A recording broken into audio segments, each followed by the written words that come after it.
and welcome back to another video. Today we are talking about both hurricane seasons. I know I just talked about the Atlantic yesterday. Now we're going to incorporate a little bit of the East Pacific in, because these two really have been going back and forth with each other. Maybe this is the first time all season we're seeing a lot of activity in both basins. So we're going to be talking about that today, and if you like this video, make sure to like, comment, subscribe, and hit the bell. Now let's get right on into it, starting off with the Atlantic. I'm not going to be reading off the descriptions here, just some stuff to know. First of all, we have disturbance number 1, which has a 40% chance of development in 48 hours, and a 70% chance of formation in 5 days. I believe this is the big one we gotta watch. Disturbance number 2 is 0 and 20 in 48 hours and 5 days respectively. I don't believe this is going to form. I think that all of the energy is going to be used up right in here, and if this does form, they're both going to end up tracking over the same area, and this will get swallowed up by a much larger storm. Now, to the East Pacific, we have Hilda and Jimena, both kind of dying off here. I don't know if I pronounced that correctly. I'm assuming it is, but don't fact check me on that. I'm probably wrong. But then we have this disturbance right here, which now, if I reload this, alright, it's discolored.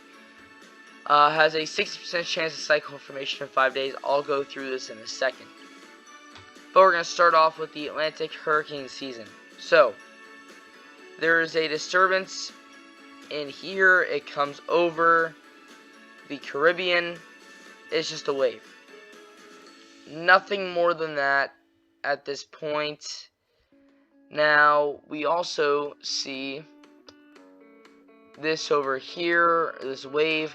That forms now at the newest model run. It just moves out of the way. It's done just like that, and we really don't see much else until later. Now track this entire wave till right over here. It stalls out and it comes back to life.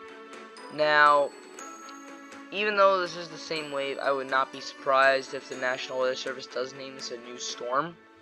But it just seems like this storm is going to develop right in this corridor. Then we also have another storm here that comes up from the Central American Gyre, which is right around the time we start having to look there.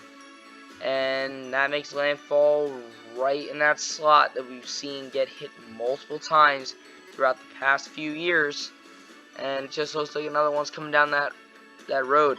So now, how do these two correlate here with the East Pacific? Atlantic is going to heat up. East Pacific is kind of dry. You have this system here, but it's very large and broad. Then you have another small hurricane here. And as that's moving away, all the activity starts up in the Atlantic.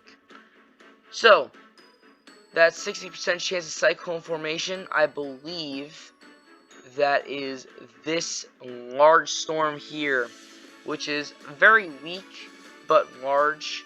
Then after that, I believe this cyclone here has a better chance of formation.